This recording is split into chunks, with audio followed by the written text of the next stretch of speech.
Hi, welcome to Nisha's dreams.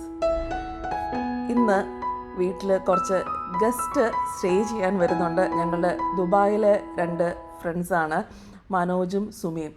അപ്പം അവർ കുറേ വർഷത്തിന് ശേഷമാണ് ഞാൻ അവരെ കാണുന്നത് തന്നെ കേട്ടോ. അപ്പം അവർ വരുന്നതിന് നല്ല എക്സൈറ്റ്മെൻ്റ് ഉണ്ട്. അപ്പോൾ അതിനു വേണ്ടി ഞാൻ കുറച്ച് ഈ ഫ്ലവർ വീസ് എന്നല്ല, ഇതൊരു ബോട്ടിലാണ്. ഇത് ഞാൻ പോണ്ടിച്ചേരിയിൽ നിന്ന് മേടിച്ചാണ് കേട്ടോ. നല്ല ഭംഗിയുള്ള ഇങ്ങനെ ഒരു ബോട്ടിൽ ചരിച്ച് വെച്ചിട്ട് അതിൻ്റെ ഇങ്ങനെ ആ ഒരു ഹൊറിസോണ്ടലായിട്ട് വെച്ചിട്ട് മോൾ വശം ഇങ്ങനെ ഓപ്പണായിട്ട് അവിടെ ഞാൻ കുറച്ച് മണി പ്ലാന്റൊക്കെ കട്ട് ചെയ്ത് വെച്ചു. അങ്ങനെ വെള്ളം ഒഴിച്ചിട്ട് അകത്ത് കുറച്ച് പേബിൾസ് വെച്ചേക്കാണ് കേട്ടോ. അപ്പം അത് ഡൈനിങ് ടേബിളിൽ വെച്ചു. ഇനിയും കുറച്ച് കുക്കിംഗ് പരിപാടിയിലോട്ട് അവർ വരുന്നതിൻ്റെ തലേന്നാണ് കേട്ടോ. അപ്പം ആദ്യത്തെ പരിപാടി എന്ന് പറയുന്നത്, ഇത് 500 ഗ്രാം ബോൺലെസ് ചിക്കൻ ഞാൻ ഉപ്പും പെപ്പറും ഇട്ട് ഒന്ന് വേവിക്കുകയാണ്. വളരെ കുറച്ച് വെള്ളം ഒഴിച്ചിട്ട് വേവിക്കുകയാണ്. അത് വേവിക്കാൻ വെച്ചിട്ട് പ്രഷർ കുക്കറിൽ ഒരു 5 മിനിറ്റ്സ് മീഡിയം ഫ്ലെയിമിലിട്ട് വേവിക്കുകയാണ്. ആ സമയത്ത് ഒരു കുറച്ച് വെളുത്തുള്ളി ഒന്ന് കട്ട് ചെയ്ത് വെക്കുകയാണ്. ചിക്കൻ വെച്ചിട്ട് 2 കാര്യങ്ങളാണ് ഉണ്ടാക്കുന്നത്, ഞാൻ പറയാം. ഇതിപ്പം വെന്ത ചിക്കനെ ഞാൻ കുറച്ച് ഒന്ന് കട്ട് ചെയ്ത ചിക്കൻ വേവിച്ചെടുത്തിട്ട് ആ ചിക്കനിൽ കുറച്ച് ഭാഗം ഒരു 6-7 പീസ് ഞാനൊന്ന് ചെറിയ പീസായിട്ട് ഒന്ന് കട്ട് ചെയ്യാണ്. ഇതെന്തിനാന്ന് വെച്ചാൽ, ആദ്യം ഒരു കാര്യം ഉണ്ടാക്കുന്നത്, ഇത് വെച്ച് ചിക്കൻ പാസ്ത ഉണ്ടാക്കുന്നുണ്ട്. അപ്പോൾ ചിക്കൻ പാസ്തയ്ക്ക് വേണ്ടിയിട്ടാണ് ചിക്കൻ ഇങ്ങനെ കട്ട് ചെയ്തെടുക്കുന്നത്. അപ്പം ബാക്കി ചിക്കൻ ഞാൻ എല്ലാം കൂടെ ഫുഡ് പ്രോസസ്സറിൽ ഇട്ട് ഒന്ന് ക്രഷ് ചെയ്തെടുക്കുകയാണ്. ഫുഡ് പ്രോസസ്സർ ഇല്ലാത്തവരാണെങ്കിൽ ഇതിന് മിക്സിയുടെ ചെറിയ ജാറിലിട്ട് ഒന്ന് ക്രഷ് ചെയ്ത്, നമ്മൾ കട്ട്ലറ്റിലൊക്കെ ചെയ്യത്തില്ലേ, അതേപോലെ ഒന്ന് ക്രഷ് ചെയ്തെടുത്താലും മതി കേട്ടോ. ഇതെന്തിനാന്ന് വെച്ചാൽ ചിക്കൻ സാൻഡ്വിച്ച് ഉണ്ടാക്കാനാണ് കേട്ടോ. അപ്പം ചിക്കൻ വെജ് സാൻഡ്വിച്ച് എന്ന് പറയാം. ഇതിപ്പം ഞാൻ പാസ്തയ്ക്ക് വേണ്ടിയിട്ട് ഉള്ള ചിക്കൻ ആണ് ഒന്ന് സോട്ട് ചെയ്തെടുക്കുന്നത്. ബട്ടർ ഇട്ടു, ബട്ടറിലോട്ട് കുറച്ച് വെളുത്തുള്ളി ഇട്ടു. പിന്നെ അടുത്തിടുന്നത് റെഡ് ചില്ലി ഫ്ലേക്സ് ആണ്. റെഡ് ചില്ലി ഫ്ലേക്സ് ആയിട്ട് ഇപ്പം ഞാൻ മേടിച്ച് വെച്ചേക്കുന്നതാണ്. അപ്പം റെഡ് ചില്ലി ഫ്ലേക്സ് ഇല്ലെങ്കിൽ നമ്മുടെ ഉണക്കമുളകില്ല, ചുമന്ന ഉണക്കമുളക് പൊടിച്ചെടുത്താൽ മതി. പിന്നെ ചെറുതായിട്ട് മുറിച്ച് വെച്ച് ചിക്കൻ പീസസ് ഇട്ടു, വെന്ത ചിക്കൻ പീസസ് കേട്ടോ. അപ്പം ആദ്യം ഒരു ടേബിൾ സ്പൂൺ ബട്ടർ, പിന്നെ ഒരു 3-4 അല്ലി വെളുത്തുള്ളി ചെറുതായിട്ട് ചോപ്പ് ചെയ്തത്, പിന്നെ റെഡ് ചില്ലി ഫ്ലേക്സ്, പിന്നെ ചിക്കൻ ഇട്ട് ഒന്ന് സോട്ട് ചെയ്ത് ഒരു 10 മിനിറ്റ് ചിക്കൻ വെന്തിട്ട് അത് മാറ്റി വെച്ചു. ഇനി അത് കഴിഞ്ഞിട്ട് അടുത്തത് പാസ്ത ഉണ്ടാക്കാനായിട്ട് വീണ്ടും ഒരു ടേബിൾ സ്പൂൺ ബട്ടർ ഇട്ടിട്ട് ബാക്കിയുള്ള വെളുത്തുള്ളി എല്ലാം കൂടി ഇട്ടിട്ട് ഒന്ന് സോട്ട് ചെയ്തെടുക്കുവാണ്. അപ്പോൾ ചിക്കൻ അങ്ങ് മാറ്റി വെച്ചു. ഇനിയും ആ പാസ്തയുടെ ബാക്കി പ്രിപ്പറേഷനാണ്. അതിലോട്ട് ആ വെളുത്തുള്ളി വലുതായിട്ടൊന്ന് മൂത്ത് വരുമൊന്നും വേണ്ട, ചെറിയൊരു പച്ചമണം മാറി വന്നു കഴിയുമ്പോഴത്തേക്കും സവോളയും ക്യാപ്സിക്കം ഇട്ട് ഒന്ന് വഴറ്റിയെടുക്കുകയാണ്. അത് നന്നായിട്ട് ഭയങ്കരമായിട്ടൊന്ന് മൂത്ത് വരുമൊന്നും വേണ്ട കേട്ടോ. അത് കഴിഞ്ഞിട്ട് പിന്നെ ഞാൻ കോൺ വേവിക്കാനായിട്ട് വെച്ചിട്ടുണ്ടായിരുന്നു, നമ്മുടെ സ്വീറ്റ് കോൺ അല്ലേ. അപ്പം കോൺ ഒന്ന് ഒരു 10-15 മിനിറ്റ് വേവിച്ചെടുത്ത് കഴിഞ്ഞ് പിന്നെ ചേർക്കുന്നത് കുറച്ച് സ്പൈസസ് ഒക്കെ ചേർക്കുന്നുണ്ട്. സ്പൈസസ് എന്ന് പറഞ്ഞാൽ നമ്മുടെ ഒറിഗാനോ ചേർക്കാം, പിന്നെ തൈം ചേർക്കാം. ഈ 2 സ്പൈസാണ് ചേർക്കുന്നത്. പിന്നെ ഞാൻ പാസ്ത ഒരു 8 to 10 മിനിറ്റ്സ് അതിൻ്റെ ഒരു കുക്കിംഗ് ടൈം അനുസരിച്ച് വേവിച്ചിട്ട് നമ്മൾ ഊറ്റി മാറ്റി വെക്കണം കേട്ടോ. ആ പാസ്തയും കൂടെ, ആ വെന്ത പാസ്തയും കൂടെ ഇതിനകത്തോട്ട് ചേർത്തിട്ട് നന്നായിട്ട് ഇളക്കാം. അപ്പം ഒറിഗാനോയും തൈം മസ്റ്റാണ് കേട്ടോ. അത് തൈമില്ലെങ്കിലും കുഴപ്പമില്ല, ഒറിഗാനോ മസ്റ്റാണ്, അത് ചേർക്കണം. പിന്നെ പെപ്പർ ചേർക്കുന്നത് നല്ലതാണ്. ഞാൻ ഇതിനകത്തോട്ട് റെഡ് ചില്ലി ഫ്ലേക്സിനെയും ചേർക്കുന്നില്ല, ഈ പെപ്പർ മാത്രമേ ചേർത്തിട്ടുള്ളൂ.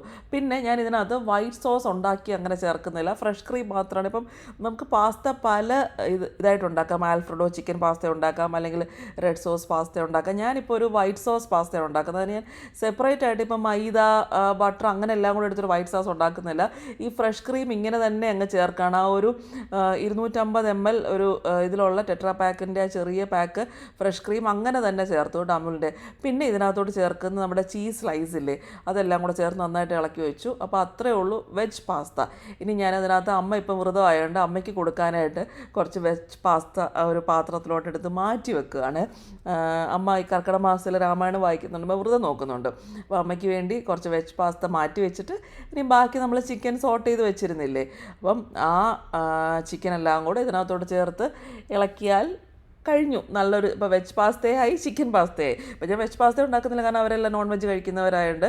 അപ്പം വെജ് ഗസ്റ്റ് വരുന്നുണ്ടെങ്കിൽ നിങ്ങൾക്ക് ഇങ്ങനെ വെജ് വേറെ മാറ്റി വെക്കാൻ ഞാൻ ജസ്റ്റ് കാണിച്ചതാണ്. അപ്പോൾ ചിക്കൻ പാസ്ത നല്ല സൂപ്പർ ടേസ്റ്റിയാണ് കേട്ടോ. പിന്നെ ഞാനിത് കഴിക്കാൻ നേരത്ത് ഇതിൻ്റെ മുകളിൽ കുറച്ച് സെർവ് ചെയ്യാൻ നേരത്ത് മോസറല്ലയും കൂടെ മുകളിൽ സ്പ്രെഡ് ചെയ്തിട്ട് ഒരു 10 മിനിറ്റ് ഓവനിൽ വെച്ച് ബേക്ക് ചെയ്തിട്ടാണ് സെർവ് ചെയ്ത്. സൂപ്പർ ഹിറ്റായിരുന്നു കേട്ടോ. എല്ലാവർക്കും ഭയങ്കരമായിട്ട് ഇഷ്ടപ്പെട്ടു. നല്ല ഹിറ്റായിരുന്നു. അപ്പം ട്രൈ ചെയ്ത് നോക്കുക. ഇനി അടുത്ത പരിപാടി എന്ന് പറയുന്നത് വീട്ടിൽ തന്നെ ഒരു മയനൈസ് ഉണ്ടാക്കുകയാണ്. അതിന് വേണ്ടിയിട്ട് മിക്സിയുടെ ചെറിയ ജാറിലോട്ട് 2 ബുൾസൈ, പിന്നെ 2 അല്ലി വെളുത്തുള്ളി, ആവശ്യത്തിന് ഉപ്പ്, 1 ടേബിൾ സ്പൂൺ ഒലിവ് ഓയിൽ ഇല്ലെങ്കിൽ സൺഫ്ലവർ ഓയിൽ ചേർക്കാം, പിന്നെ 1 ടേബിൾ സ്പൂൺ വിനിഗർ, പിന്നെ 1 ടേബിൾ സ്പൂൺ പഞ്ചസാര. ഇതെല്ലാം കൂടെ ചേർത്തിട്ട് നന്നായിട്ട് ഒന്ന് ബീറ്റ് ചെയ്തെടുക്കുക. അപ്പോഴത്തേക്കും നല്ല ടേസ്റ്റുള്ള മയണൈസാണ് ഇത്. നമ്മുടെ ആ ഒരു പുറത്തുനിന്ന് മേടിക്കുന്ന മയണൈസിൻ്റെ ഏകദേശം ഒക്കെ ടേസ്റ്റ് വരും. ഞാൻ എക്സാക്ട് ടേസ്റ്റ് ഒന്നും അവകാശപ്പെടുന്നില്ല, പക്ഷേ നല്ല ടേസ്റ്റാണ് കേട്ടോ. ഇത് നമ്മൾ ആ ക്രഷ് ചെയ്ത് വെച്ചേക്കുന്ന ചിക്കൻ മിക്സിലോട്ട് നന്നായിട്ടൊന്ന് ചേർക്കുക. എന്നിട്ടൊന്ന് മിക്സ് ചെയ്തെടുക്കുക. അതിൻ്റെ കൂടെ തന്നെ കുറച്ച് വെജിറ്റബിൾസ് ചേർക്കുക. ഇതെന്ന് പറയുന്നത് ക്യാപ്സിക്കം, ക്യാരറ്റ്, ക്യാബേജ് പൊടിയായിട്ട് തന്നെ, സവോള വേണ്ട കേട്ടോ. ഇതെല്ലാം കൂടെ നല്ല ക്യാബേജും ഉണ്ട്, നല്ല പൊടിയായിട്ട് തിന്നായിട്ട് വേണമെങ്കിൽ ആ ഫുഡ് പ്രോസസ്സറിൽ വെച്ചിട്ടൊന്ന് ക്രഷ് ചെയ്തെടുത്താലും മതി, അല്ലെങ്കിൽ നല്ല പൊടിയായിട്ട് അരിഞ്ഞെടുക്കുക. എന്നിട്ട് ഇതെല്ലാം കൂടെ നല്ലതുപോലെ ഒന്ന് മിക്സ് ചെയ്തെടുത്താൽ നല്ല ഒരു സാൻഡ്വിച്ച് മിക്സാണ് കേട്ടോ. ഇത് ബണ്ണിനകത്ത് വെക്കാം, ബ്രെഡിനകത്ത് വെക്കാം. സൂപ്പർ ടേസ്റ്റാണ്. ബണ്ണും ബ്രെഡും ഒന്നും ആ സമയത്ത് ചൂടാക്കി എടുക്കണം എന്നില്ല.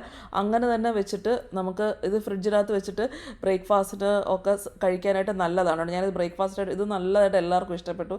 ഇത് കുട്ടികൾക്ക് സ്കൂളിൽ കൊടുത്തയക്കാനും ഒക്കെ ഒരു നല്ലൊരു സാൻഡ്വിച്ചാണ്. അവിടെ ട്രൈ ചെയ്ത് നോക്കാം. ചിക്കൻ ഇല്ലാതെ ഇത് വെജ് സാൻഡ്വിച്ചായിട്ട് നിങ്ങൾക്ക് ട്രൈ ചെയ്യാം. മയണൈസും ഇങ്ങനെ ഉണ്ടാക്കുമ്പോൾ ഹെൽത്തി അല്ലേ. ഇനി അടുത്തത് അമ്മ ഒരു ഫിഷ് കറിയാണ് ഉണ്ടാക്കുന്നത്. അതിന് വേണ്ടിയിട്ട് അമ്മ ചെറിയുള്ളി, വെളുത്തുള്ളി, ഇഞ്ചി ഇതെല്ലാം കൂടെ ആദ്യം ഒന്ന് വഴറ്റുകയാണ് കേട്ടോ. വെളിച്ചെണ്ണ ഒഴിച്ച് ഇതെല്ലാം കൂടെ ഒന്ന് വഴറ്റുക. അപ്പുറത്തെ സൈഡിൽ അമ്മ ഒരു 3 ടേബിൾ സ്പൂൺ തേങ്ങ ചെറിയ ഫ്ലെയിമിൽ ഒന്ന് ചൂടാക്കി വെക്കുന്നുണ്ട്. പിന്നെ മഞ്ഞൾപ്പൊടിയും മുളക് പൊടിയും അമ്മ ഒന്ന് ചെറുതായിട്ടൊന്ന് കലക്കി വെക്കുക. ഇതിങ്ങനെ കലക്കിയെടുക്കുന്നത് നമ്മൾ പൊടികൾ ഡയറക്റ്റ് ഇടുമ്പോഴത്തേക്ക് അത് പെട്ടെന്ന് ചൂടായി പോകുമെന്നാണ് പറയുന്നത്. അപ്പോൾ ഇങ്ങനെ കലക്കിയെടുത്ത പൊടികളാണ് അതിനകത്തോട്ട് ചേർത്തത്. പിന്നെ അതിനകത്ത് തന്നെ കുറച്ച് വെള്ളവും കൂടെ ഒഴിച്ചിട്ട് അതിനകത്തോട്ട് ഇട്ടു കേട്ടോ. പിന്നെ ആ സമയത്ത് ഞാൻ സൈഡിൽ ചെയ്തത്, ഞാൻ കുറച്ച് കപ്പ വേവിക്കാൻ വെച്ച് ഒരു 1/2 കിലോ കപ്പയുണ്ട്. പിന്നെ ഇപ്പുറത്തെ അമ്മ ഇതെല്ലാം കൂടെ ഒരു മീൻ ചട്ടിയിലോട്ട് വെള്ളം ഒഴിച്ച് തിളപ്പിച്ചില്ലേ, ആ സംഭവം ആ നോൺ സ്റ്റിക്കിൽ നിന്ന് ഒരു മീൻ ചട്ടിക്കകത്ത് കഴുകി വെച്ചിട്ടുണ്ടായിരുന്നു. അപ്പം അതെല്ലാം കൂടെ ആ നോൺ സ്റ്റിക്കിൽ നിന്ന് ഇതിനകത്തോട്ട് ഇട്ടു. പിന്നെ ആ തേങ്ങ ജസ്റ്റ് ഒന്ന് ലൈറ്റ് കളറിലൊന്ന് ചൂടാക്കി എടുത്തേ ഉള്ളൂ. 3 ടേബിൾ സ്പൂൺ തേങ്ങ ഉള്ളൂ കേട്ടോ. ആ തേങ്ങ അരച്ചെടുത്തതും കൂടി ഇതിനകത്തോട്ട് ചേർത്തു. അപ്പം ഞാൻ ചോദിച്ചു, തേങ്ങ സാധാരണ ഒന്ന് വറുത്തിട്ടില്ല, അങ്ങനെ ഒന്നും ചെയ്തില്ല, ചെറുതായിട്ടൊന്ന് ചൂടാക്കി എടുത്തിട്ട് അത് എന്തിനാണെന്ന് വെച്ചാൽ മീൻ കറിക്ക് കൊഴുപ്പ് കൂടാനാണെന്നാണ് പറഞ്ഞത്. അപ്പോൾ അങ്ങനെ ചെറുതായിട്ട്, അപ്പം നമ്മുടെ തേങ്ങ ചേർത്ത മീൻ കറി എന്ന് പറയാനും പറ്റത്തില്ല, ലേശം തേങ്ങ അത്രേ ഉള്ളൂ കേട്ടോ. അങ്ങനെ ഒന്ന് ആക്കി. ഇതിപ്പം മീൻ കാളാഞ്ചിയാണ് കേട്ടോ. അപ്പം മീനൊരു 10 മിനിറ്റ് അടച്ച് വെച്ച് വെന്ത് കഴിഞ്ഞപ്പോഴത്തേക്ക് ഇത് ഇടയ്ക്ക് തവി വെച്ചിട്ടൊന്നും ഇളക്കിയില്ല. ഇങ്ങനെ ഒന്ന് ചട്ടി തിരിച്ച് ഇങ്ങനെ കൊടുക്കുമായിരുന്നു, കറക്കി കൊടുക്കുമായിരുന്നു. ലാസ്റ്റ് കുറച്ച് വെളിച്ചെണ്ണയും കൂടെ ഒഴിച്ച് ഫ്ലെയിം അങ്ങ് ഓഫാക്കി. അമ്മയുടെ സൂപ്പർ മീൻ കറിയാണ് കേട്ടോ. എനിക്കിത് ഭയങ്കര ഇഷ്ടമാണ് അമ്മയുടെ മീൻ കറി. അപ്പോൾ ഇങ്ങനെ ഒന്ന് ട്രൈ ചെയ്ത് നോക്കണം കേട്ടോ ഈ രീതിയിൽ. അപ്പോൾ ഞാൻ അതിൻ്റെ കപ്പ വെന്ത് വന്നില്ലേ, അത് ആ വെള്ളം ഊറ്റിക്കളഞ്ഞ് രണ്ടാമത് കുറച്ച് തേങ്ങാപ്പാലും കൂടെ ചേർത്ത് വേവിച്ചു. പാൽക്കപ്പയാണ് കേട്ടോ ഇത്. പാൽക്കപ്പയുടെ കൂടെ അല്ലെങ്കിൽ ചോറിൻ്റെ കൂടെ മീൻ കറി സൂപ്പറാണ്. ഇനി പാൽക്കപ്പയ്ക്കുള്ള അരപ്പെന്ന് പറയുന്നത്, ഒരു തണ്ട് കറിവേപ്പില, ഒരു 3 പച്ചമുളക്, ഒരു 3-4 ചെറിയ ഉള്ളി, ഇത്രയും മാത്രമാണ് പാൽക്കപ്പയ്ക്കുള്ള അരപ്പ്. ഇതെല്ലാം കൂടെ ഒന്ന്, ചെറിയ ഉള്ളി കൂടിയാലും ടേസ്റ്റാണ് കേട്ടോ. അപ്പോൾ ഞാനൊരു 5-6 അല്ലി ചെറിയ ഉള്ളി എടുത്തു, നന്നായിട്ടൊന്ന് ചതച്ചെടുക്കുക. അപ്പം എന്നിട്ട് തേങ്ങാപ്പാലിലാണ് നമ്മൾ ആദ്യത്തെ വെള്ളം ഊറ്റിക്കളയണം കേട്ടോ. എന്നിട്ട് രണ്ടാമത് തേങ്ങാപ്പാലിൽ വേവിക്കുമ്പോഴാണ് കപ്പയ്ക്ക് നമ്മൾ ഉപ്പ് ചേർക്കുന്നത്. എന്നിട്ട് ഈ അരപ്പം കൂടെ ചേർത്തു. ആദ്യമേ കപ്പയ്ക്ക് ഉപ്പ് ചേർക്കരുത്. ഞാൻ ആദ്യമായിട്ട് കുക്ക് ചെയ്യുന്നവർക്കാണ് ഇത്രയും ഇങ്ങനെ പറഞ്ഞത് കേട്ടോ. ഉപ്പ് രണ്ടാമത് തേങ്ങാപ്പാലിൽ വേവിക്കുമ്പോൾ ചേർത്തിട്ട്, പിന്നെ തേങ്ങാപ്പാൽ നമ്മൾ 1-ാം പാലെന്നല്ല, കുറച്ച് കട്ടിയുള്ള നല്ലപോലെ ഒന്ന് ചൂടുവെള്ളം ഒഴിച്ചെടുക്കുന്ന തേങ്ങാപ്പാൽ തേങ്ങാപ്പാലാണ് കേട്ടോ. എന്നിട്ട് ഇത് നല്ലതായിട്ട് ഇങ്ങനെ ഒരു പൊട്ടറ്റോ മാഷർ വല്ലതും ഉണ്ടെങ്കിൽ നന്നായിട്ടൊന്ന് ഉടച്ചെടുക്കുക. എന്നാലേ ആ ഒരു കപ്പ നന്നായിട്ട് ഉടഞ്ഞ് കുറുകി വരണം, ആ ഒരു പാൽ കപ്പയ്ക്ക് ആ ഒരു കൺസിസ്റ്റൻസി എന്ന് പറയുന്നത്. അപ്പം കുറച്ചൊന്ന് ഇത് ലൂസായിട്ടിരിക്കുകയും വേണം. പിന്നെ ആ സെയിം സമയത്ത് തന്നെ കുറച്ച് വെളിച്ചെണ്ണ ഒഴിച്ച് ചെറിയ ഉള്ളി ഒന്ന് കടുക് വറുക്കത്തില്ല, ചെറിയ ഉള്ളി ചെറുതായിട്ടൊന്ന് അരിഞ്ഞ് വട്ടത്തിലരിഞ്ഞ് മൂപ്പിച്ചെടുക്കുക മാത്രമേ ഉള്ളൂ പരിപാടി. വേണമെങ്കിൽ കുറച്ച് കറിവേപ്പിലയും കൂടെ അതിൻ്റെ കൂട്ടത്തിൽ ചേർക്കാം. ആ വെളിച്ചെണ്ണയിൽ ചെറിയുള്ളി മൂപ്പിച്ച് അതിൻ്റെ കൂടെ ചേർക്കുമ്പോഴത്തേക്കും സൂപ്പർ ടേസ്റ്റാണ് കേട്ടോ. എനിക്ക് ഭയങ്കര ഇഷ്ടമാണ്. ഈ പാൽക്കപ്പ കഴിച്ചിട്ടില്ലാത്തവർ ഡെഫിനറ്റായിട്ടും ട്രൈ ചെയ്ത് നോക്കണം. അതും മീൻ കറിയും കൂടെ നല്ല ഇതും അവർക്ക് ഭയങ്കരമായിട്ട് ഇഷ്ടപ്പെട്ടു. ഞാൻ ഉണ്ടാക്കിയ ഈ ഡിഷസ് ഇപ്രാവശ്യം ഞാൻ ഗസ്റ്റ് വരുമ്പോൾ ഞാൻ എപ്പോഴും സാധാരണ പണ്ടൊക്കെ ഒരുപാട് സാധനങ്ങളുണ്ടാക്കി. ഇപ്രാവശ്യം ഞാൻ അങ്ങനെ ഒരുപാടൊന്നും ഉണ്ടാക്കിയില്ല. എല്ലാം ഓരോ നേരത്തേക്കും ഇങ്ങനെ ഓരോരോ സംഭവങ്ങളുണ്ടാക്കി. പക്ഷെ ഉണ്ടാക്കിയതെല്ലാം സൂപ്പർ ടേസ്റ്റിയാണ്, എല്ലാവർക്കും നന്നായിട്ട് ഇഷ്ടപ്പെട്ടു. അത് കഴിഞ്ഞ് ബാക്കി എൻ്റെ ഹോം ഡെക്കോർ പരിപാടിയിലോട്ട് പോയി. ഞാൻ കുഷൻ കവർ ഓർഡർ ചെയ്തിട്ടുണ്ടായിരുന്നു.